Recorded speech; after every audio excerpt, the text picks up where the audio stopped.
Good morning, good morning. Well, it's easy for some, isn't it? Look at these guys. They're almost finished. They're back in Rotorua. We haven't even talked about this last ride because they knocked it off so quickly.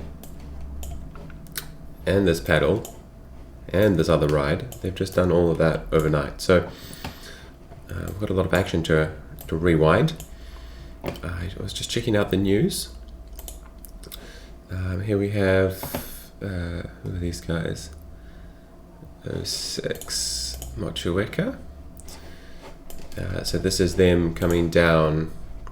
They obviously had some camera here coming down the last part of the trek. And so this is Motueka, who were here last night, yesterday afternoon. I assume that's where they've got the cameras.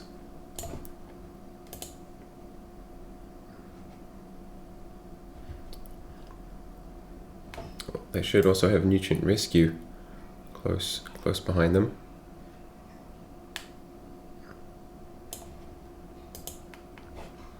No, where did they go? Where did Motueka go? They were with nutrient rescue. Oh, here they are. Oh, a little bit behind. They're dropping some places, Motueka, in the last part of the trek. They're having a big rest. Interesting. They've had a few people slide past them. Unless the GPS has gone bung. I mean, they have stopped for a while. I'm suspicious of the GPS, but no, it does seem to be moving around a little bit. Whoa, interesting. Okay, so maybe I'm not entirely sure where the video was taken from. No, it's, yeah, not sure. It looks like it's more of in a river valley, actually.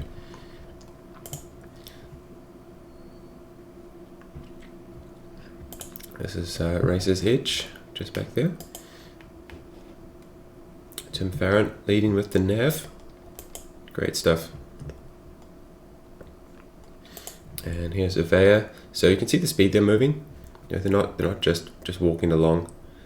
They're moving quickly they're moving swiftly on the downhills, walking fast on the flat, and just not pushing too high on the hills. But you just have to walk. A reasonable walk on the uphills is enough effort.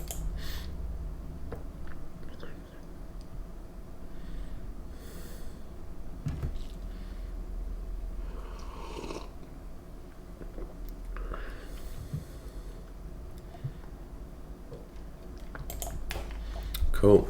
So some nice shots there to get a feel for the terrain. You can also look at the Instagram page to get a feel for how people are going. Another shot of Nathan Fave and Avea just rolling through so smoothly, no problems. Clearly moving at a faster pace than anyone else. Avea again, Chris Vaughan leading the nav. My homeboy Stu Lynch, second in line there. Great. So let's look at the overall picture. How far have they gone? How much further to go? So, I mean, we're coming towards the end of this trek, and it kind of looks like it's halfway, but it's really much closer to the finish than the halfway mark, because this 88-kilometer trek is taking people 1 to 1.5 days, and you've got a good chunk of cycling to go in this last part, and they will do those yellow sections much faster than any other discipline. You're also making quite good ground on the paddling compared to the trekking. So that's the overall picture. Where we left off last night, we had Avea streaming ahead on the lake, and we had second and third still battling it out with, that's fourth and fifth, second and third both at the transition. iSport and Tikitua, two very strong teams that have not been far from each other for the last 2 days. Same goes for Ataraxia and Racer's Edge. They have been close together. We saw a photo of them just coming down the hill before. They have been close together also, and we noticed that Ataraxia seemed to slide backwards at one point. They were having a rest, and I was a little concerned that they had that was the moment that they were going to have dropped off the pace irrecoverably. Checkpoint 28. No, I can't quite recall when it was, but no, they really do seem to be neck and neck the whole way through, Ataraxia and Racer's Edge. Or was it down here? They stopped at a hut, didn't they?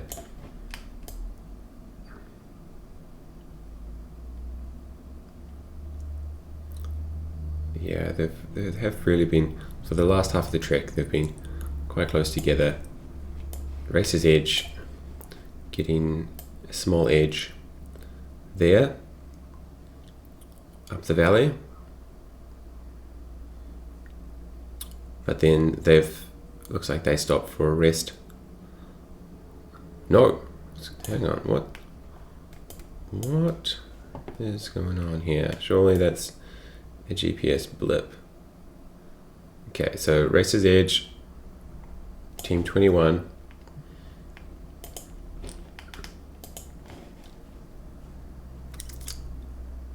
The GPS jumps up the valley, but and at the same time they do get, well, I don't know. I think, have they gone up the wrong valley? They've gone up the wrong valley if the GPS is anything to go by, but those guys did as well. Damn. I guess they're both valleys are in the trees.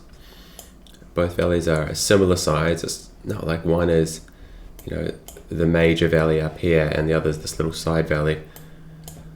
Both of these valleys are, in fact, this one is possibly smaller. You've actually got to go up the smaller one if the length of the valley is what you're measuring by. It looks like they popped up the wrong valley for a little bit there, causing Ataraxia to catch them up. And team number 62 Rad Ventures have done the same.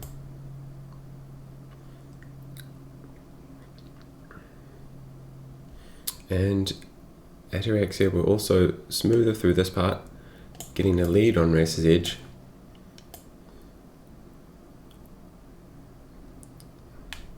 Cool. Both getting checkpoint 28 smoothly.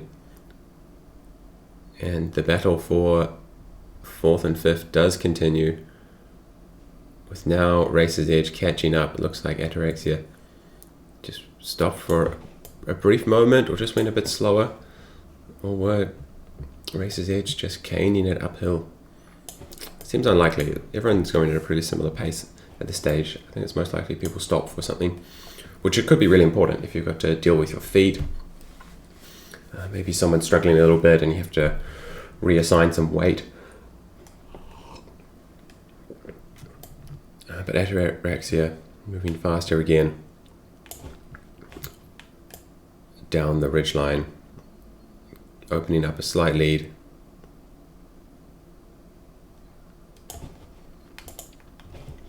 But then their GPS jumps all the way down there. Oh boy, these jumpy GPS dots are curious, aren't they? I don't think they can... Oh. Not sure what to make of that. Everyone's GPS just teleports down to TA7. Okay. Not quite sure what happened there, but they seem to be close together. This battle for third and fourth.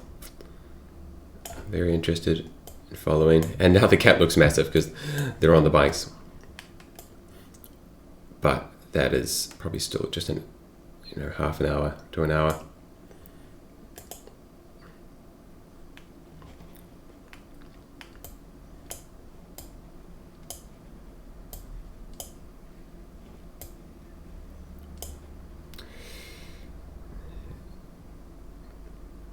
And Ataraxia are out on the water as of this morning.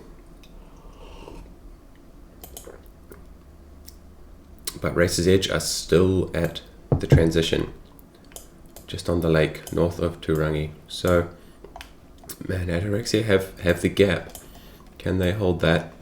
Now let's see what's happened with second and third, because this is a very similar battle. No reason I chose to go with the third or fourth battle. It was just there on screen and I rolled with it. So Tiki Tua and iSport, very similar picture, neck and neck this whole trek.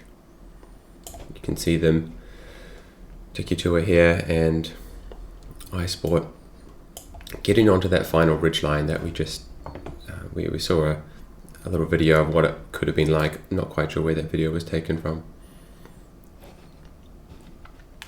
And we have 49 who had an issue earlier in the race and are not an official team any longer.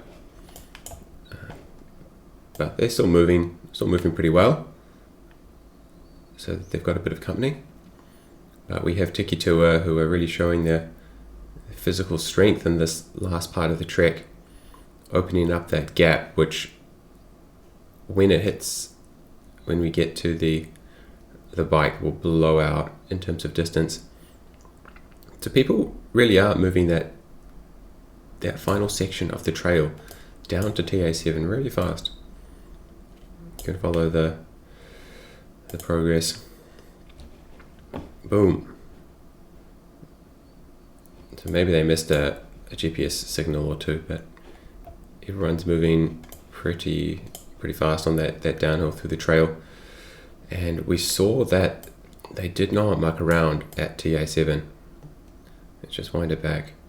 They arrived and they were out of there. Tiki Tua took a little bit longer, but iSport rolled right through and they both leave together. In fact, iSport slightly ahead, so maybe Tiki Tua took a little rest, did something they needed to do.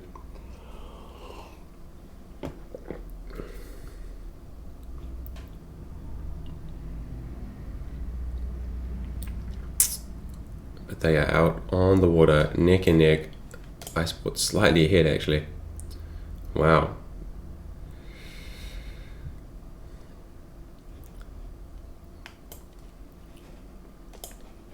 So that's going to be... That is a very strong team, and this is also a very strong team. So, man, it's hard to see Tiki Tua fading away. And iSport are going to have to keep everything together, otherwise third place it is.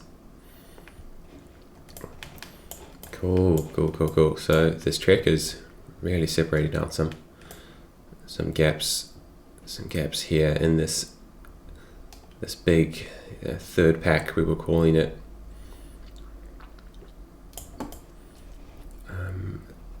Again, has anyone taken any alternative routes? Doesn't look like it. Looks like everyone is going the same way, except for the short coursed people, which are tagged with the yellow. And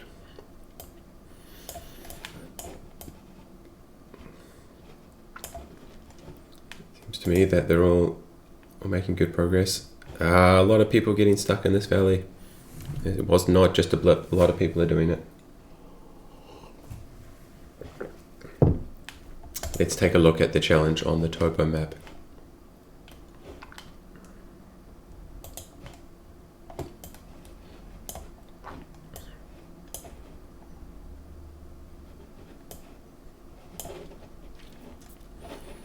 So they have checkpoint 27 here at Boyd Hut. They're following the big river valley around between the ranges, following up this magnificent valley, and at some point you get to a stream junction, and whether you're navigating on the stream or the walls of the valley, I'm not sure, and the same mistake can happen either way. The stream branches. You have one stream heading north up into this other catchment area, and other stream heading west.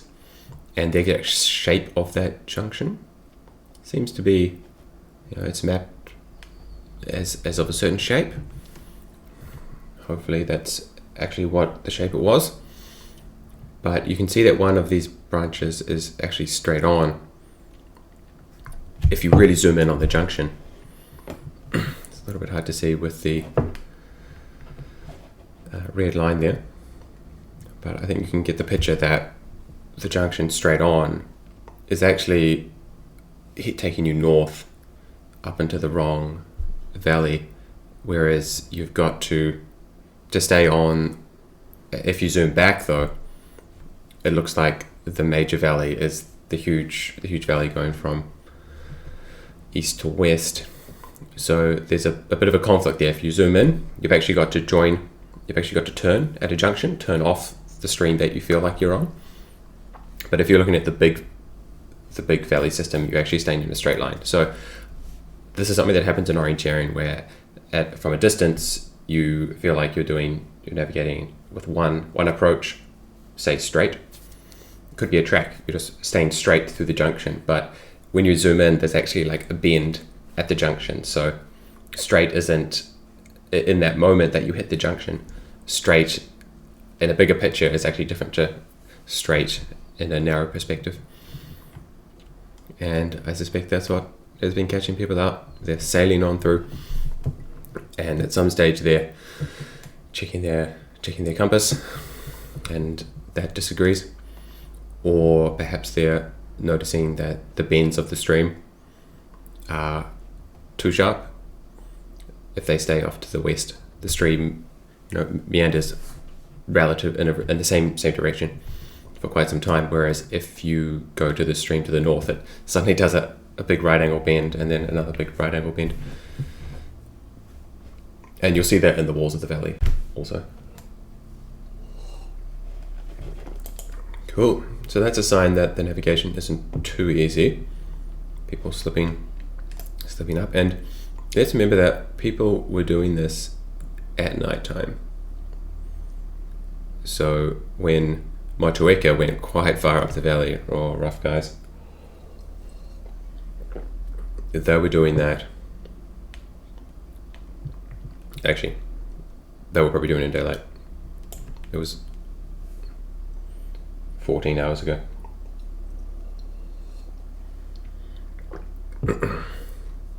Maybe it was just 6 yesterday. So they did it in daylight.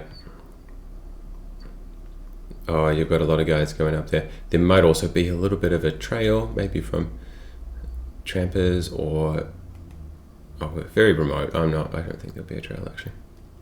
Very remote. Who knows? Maybe there is something, a little animal trail maybe, that's tempting them. 23, these guys, island events. Damn, they're going to be cut, going up the wrong valley.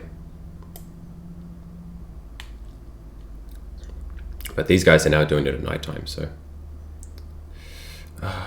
yeah, these guys are getting quite far up. Team number 10, checking their compass and finding that it is totally the wrong direction. You're talking well over 90 degrees off at that stage. 120 degrees off, so fairly easy to pick up just by getting the compass on the map. I suspect there will be more. You've got a lot of teams resting until daybreak. Wow, so that's cool. Seen some people do some funky things. There we have another Now there's something funky. Team 10. Get in. Going down the wrong ridgeline. You can't make that mistake for very long. Okay, let's jump to the aerial to get a view of the navigation required.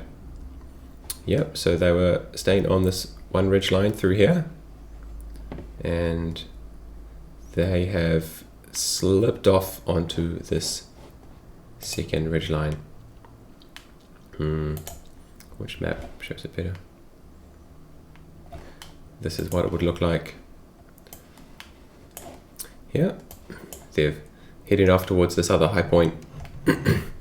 You're going to realize pretty quickly because both spurs off this part of the hill here drop down quite significantly, whereas if you're on the major ridgeline, you're still heading up to this peak.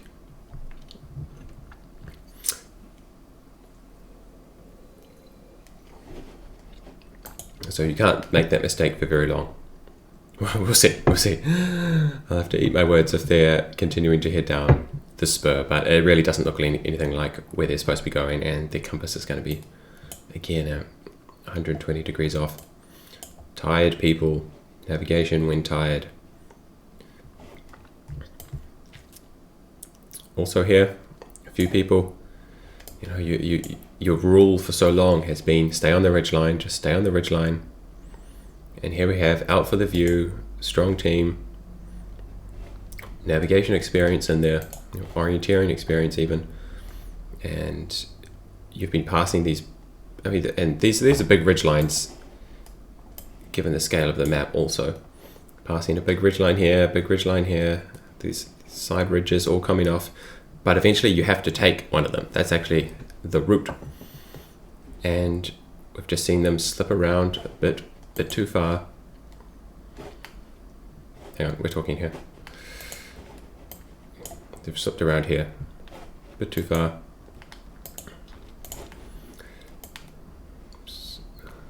Slipping around onto Island Range when they need to be heading along this part of the range and then down.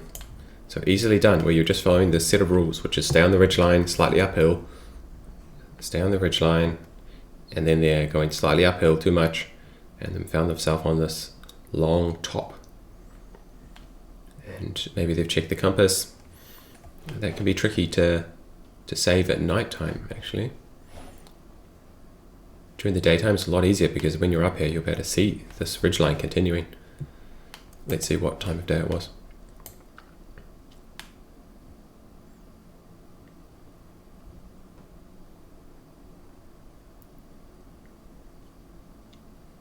It's just happened just now, so maybe it would have been just the early hours of the morning, and it wasn't a huge loss of time. Maybe they've slipped back a few places just because there happens to be a few people close by them, but not a big loss of time.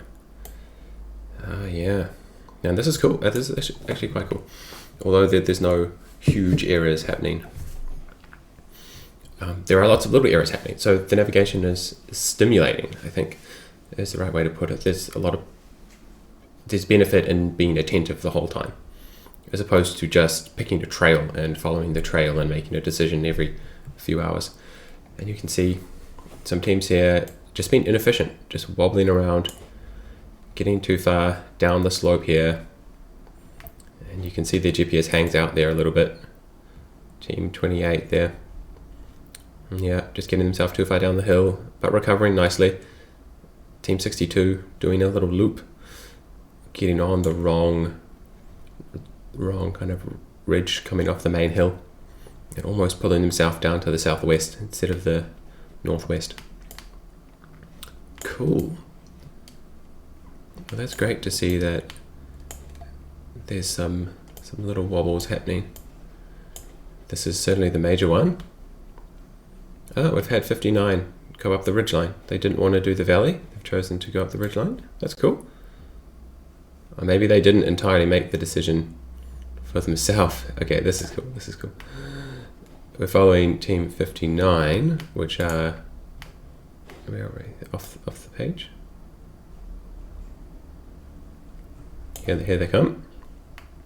59, Coromandel Foursquare. Coming in here, and it looks like they've gone up this side valley, and they're staying still for a while. So maybe they've just decided, let's have a rest and sort it out in the morning. That's my guess. Very hard to know, but they have stayed there for a while. That's certainly not just let's figure out the navigation, because they're a bit confused. Looks like they've hunkered down. But it's interesting that they did that after making a short mistake. Maybe it was because they couldn't find a great place to stop. I'm not sure. I wonder if they found themselves slipping up the wrong valley and couldn't really see in the early hours of the morning. We're probably talking, like, what are we now?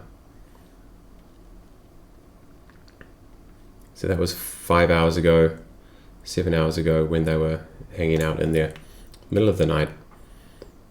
And they've said, we don't know where we are, and we need rest anyway, so let's combine those two things and wait for the daylight, and then it'll be easy to figure out where we are, as opposed to trying to do it at night where you can't see anything around you.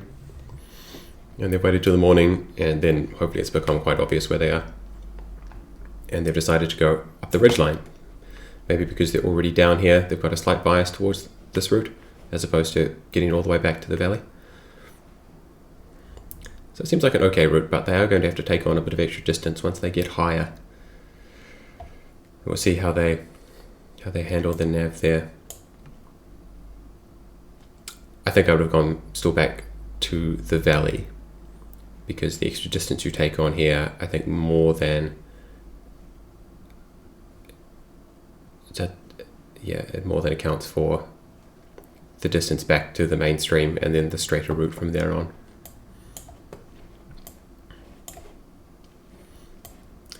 Any other antics that we missed earlier?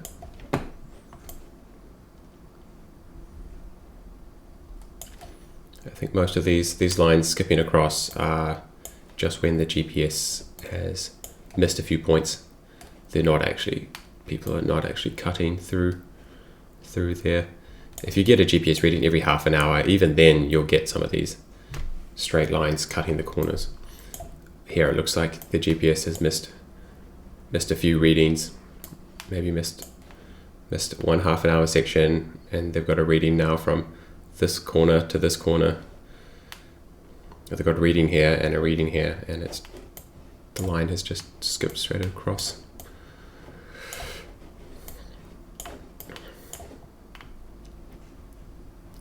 Cool.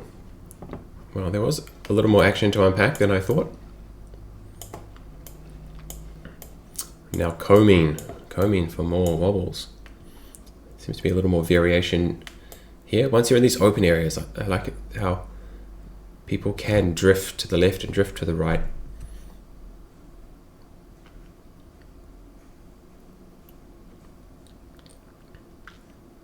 Yeah, so it's actually these earlier teams who are taking this more southern route up, and all the other teams are going straight up and over. Oh, these guys hunkering down overnight in the valley. Team sleep. Nice. Yeah, a lot of people hunkering down. Man, they must be getting tired. 4 days in at this stage. No, 5 days. 5 days. Coming to the end of the 4th day. So, one final look at what they were. Are we here?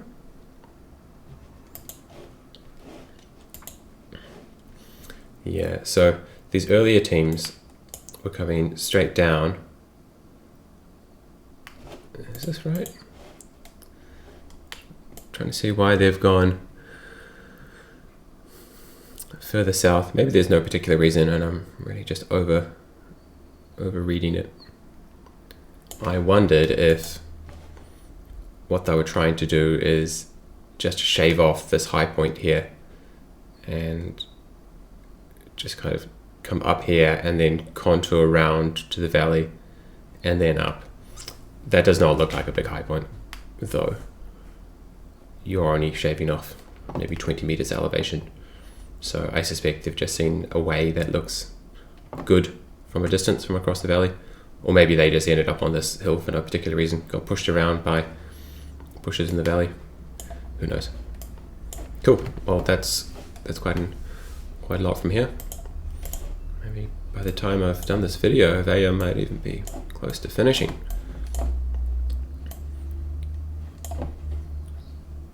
Let's take a look.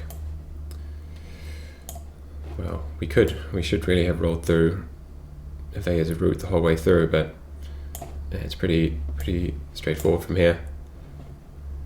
Jumping in the water, paddle, paddle, paddle, then riding the rest of the way back to Rotorua. Oh yeah, I've ridden this road before on the road bike. It's nice. It's a good road. Really nice riding out here.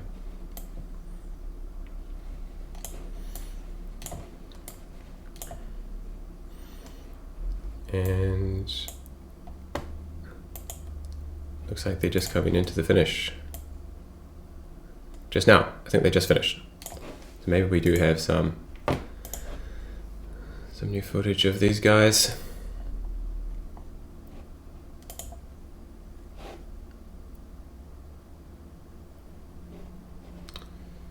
Expecting they've just finished.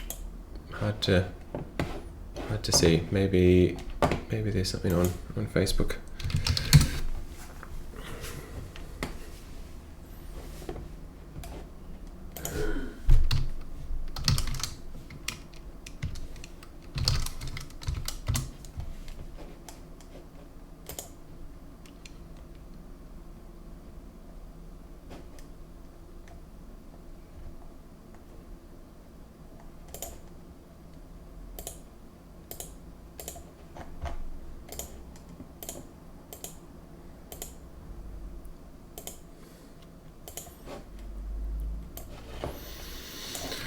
Okay, so we did have them finishing.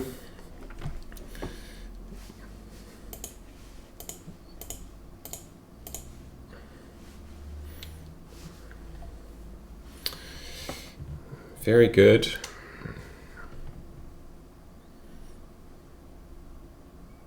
Man, that must feel good.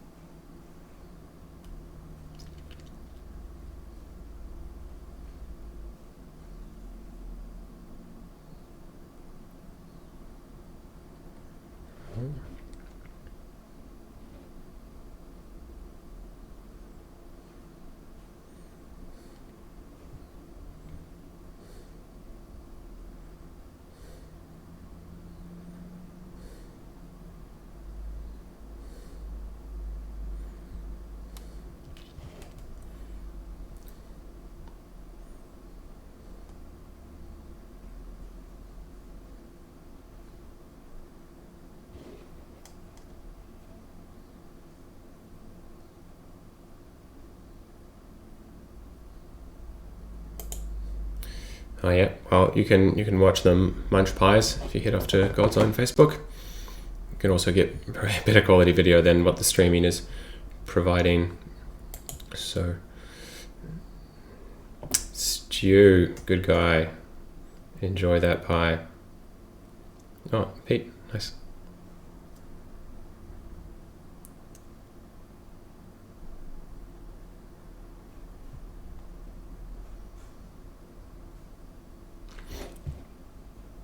Oh, just saying that it was super windy that first night on the trek, I think.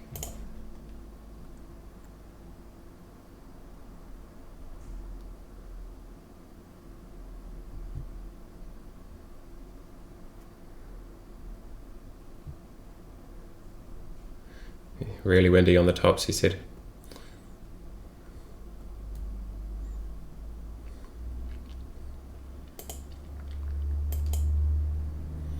Cool, lots of fanfare, very good. Well, I might just check out any more videos that arrive this morning, but Avea have finished. Clear lead. Massive lead, actually. World class compared to the other mere mortals. So pretty outstanding performance again.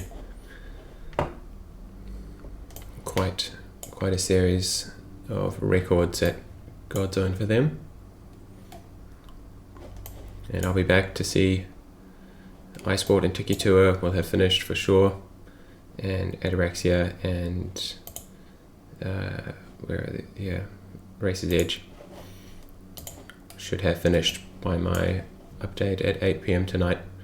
In fact, I suspect a lot of these guys might be able to make it. That last bit was pretty quick, but maybe not quick enough. There's still quite a lot of paddling.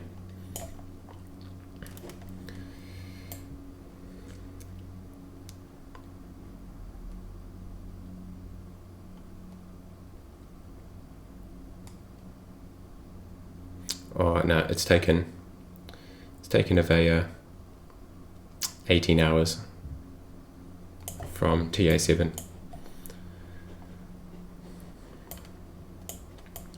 So we might see second and third finished in tonight's update.